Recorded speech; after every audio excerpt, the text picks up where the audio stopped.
This is the brand new ROG Ally X, and compared to last year's ROG Ally Z1 Extreme, other than the color, there's not that many differences. Now, I have a whole video dedicated to last year's ROG Ally, explaining how it reignited my love for gaming, because it truly did. For the first time in my life, I was able to take my Xbox, PC, and even Steam games on the go. And making them portable just made them that much more playable. So I'll link that video somewhere up here for you guys to go ahead and check out, because a lot of those concepts for how it reignited my love for gaming also apply to the ROG Ally X. Now in this video, what I actually want to go over are the differences between the ROG Ally X and the ROG Ally Z1 from last year, to see if it's actually worth upgrading. Now, this year's console has the same Z1 Extreme processor that the last one did, and it has the great 7-inch touchscreen that we loved. So Asus decided to leave those two things in place. I mean, if it ain't broke, why try and fix it? But externally, there are some quality of life changes, starting with the ports. There's now 2 USB-C ports. Personally, I never found an issue with there being a lack of USB-C ports on last year's model, but that's mainly because I use this for gaming. So I would just use that USB-C port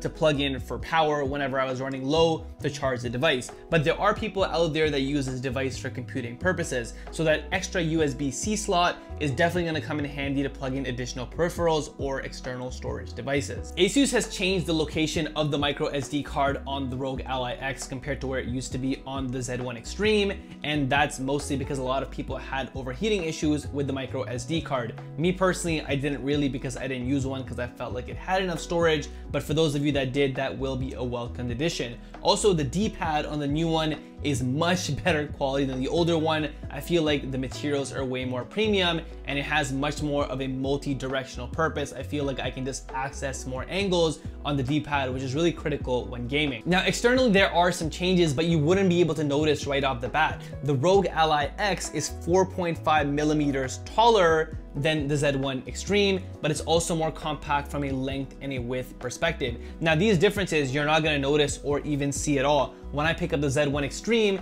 it feels exactly the same as the brand new ROG Ally X. I don't feel any differences. That is until I pass the 20-minute mark of playing a video game. Now, usually for short gaming sessions, I wouldn't really notice any kind of pain or cramping in my hands on the Z1 Extreme, that anytime I got over the 30-minute limit, my hands would kind of start to cramp up and I would start to feel some fatigue. Now, I feel like these changes, even though they're so microscopic on the surface level, Asus really listened to the feedback of their customers. And after that 30-minute mark, this feels so much more comfortable for whatever reason than last year's Z1 Extreme. I don't feel any kind of cramping in my arm, and I feel like it just fits more like a glove. So even though these external changes are pretty minuscule, I would say for people that play games for a long time handheld on the ROG Ally, this is a very welcomed addition. Now, I consider myself to have pretty large hands, so for people with larger hands, yeah, this changes definitely help. Now, with people with smaller hands, I can't comment or say that it will or it won't make a difference, but for most people, I do feel like overall, the ergonomic differences will be worth it. Now, with the externals out of the way, let's talk about the internals, because I really feel like that's where Asus put all of their time, energy, and money into improving the ROG Ally. And we're gonna start off with the storage. This has an awesome upgrade this year with a 1 terabyte built-in SSD compared to last year's Z1 Extreme, which had a 512 gigabyte SSD. So Asus has literally doubled the storage, which is really awesome, because when it came to downloading larger file games which just took up a lot of storage, I found that I had to start deleting certain games in order to make space for new ones. So now with the SSD inside this device doubling, that's really a thing of the past. You should be able to download as many games as you need on this device. Now let's talk about the RAM, because that's another area where the ROG Ally X is getting an upgrade. It now has 24 gigs of RAM compared to last year's RAM, which was 16 gigs. Now, 16 gigs is no slouch by any means. I never felt like I had any kind of performance issues in the Z1 Extreme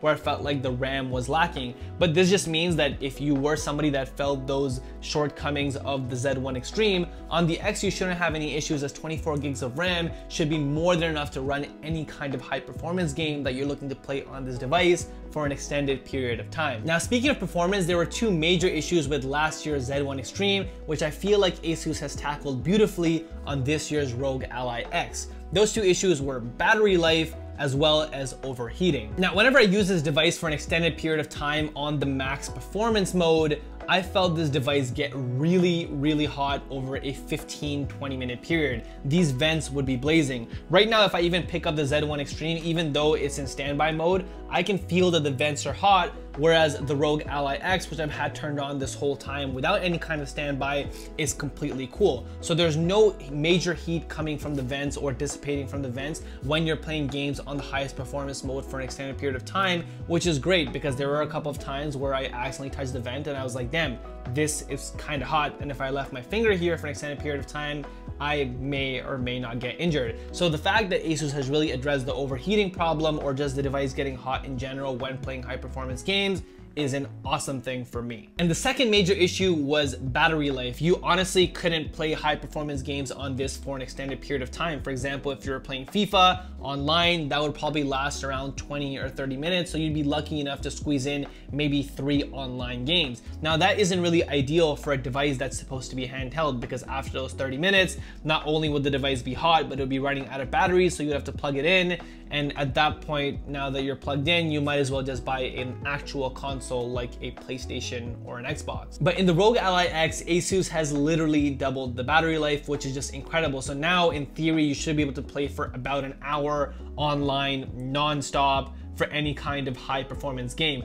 On paper, for average gaming, they're actually rating an increase from 51 minutes to 2 hours and 10 minutes, which is more than an increase of 2 times, which is just awesome. But for me, in real world testing, I found that the actual length of time was around an hour 10, hour 15 if I was playing a high performance game online on the max performance mode. Again, those numbers are rated for average. I like to play on the highest performance available on the device, but still, doubling the time is a huge value, especially for a handheld device. You're most likely taking this with you when you're going somewhere, so you're not going to be gaming for more than 2 hours straight, and hours should be more than plenty. And finally, of course, it's black now. Personally, I'm not really a fan of white electronics for the most part, so the Z1 Extreme never really stuck out to me in terms of its colorway. It felt kind of odd and sticking out. The ROG Ally X is super sleek, it's black. I feel like it fits in with all my other tech and it looks really cool. So if you really need the black color, then yeah,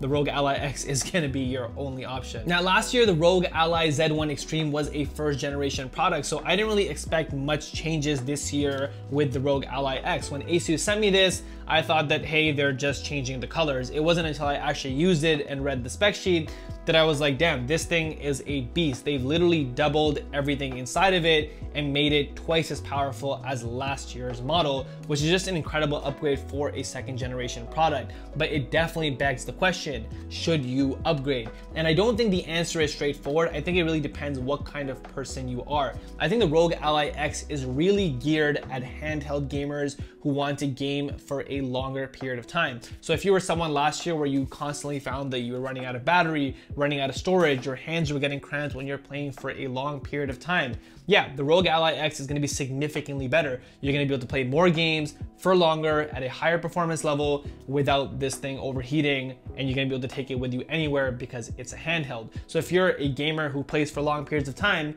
yeah, upgrade to the ROG Ally X. However, if you're somebody that bought the Z1 Extreme and you played a ton of it initially, but then over time you started playing less and less because you weren't that enthralled by the idea of video games anymore, and now maybe you play for 15, 20, or even 30 minutes a day, the Z1 Extreme will serve you fine. It has enough battery life for you to play for 30 minutes on a high performance mode without it running out, and you're not really gonna feel the upgrades of the storage or the RAM if you're a casual gamer. So yeah, that's my opinion. Me personally, I started playing a lot more PC games where I'm at my desk and I just want to play on a bigger monitor. So for me, the Z1 Extreme would fit all of my needs. But if I started playing more mobile games in terms of me wanting to be somewhere else when I'm playing, not actual mobile games, I think the ROG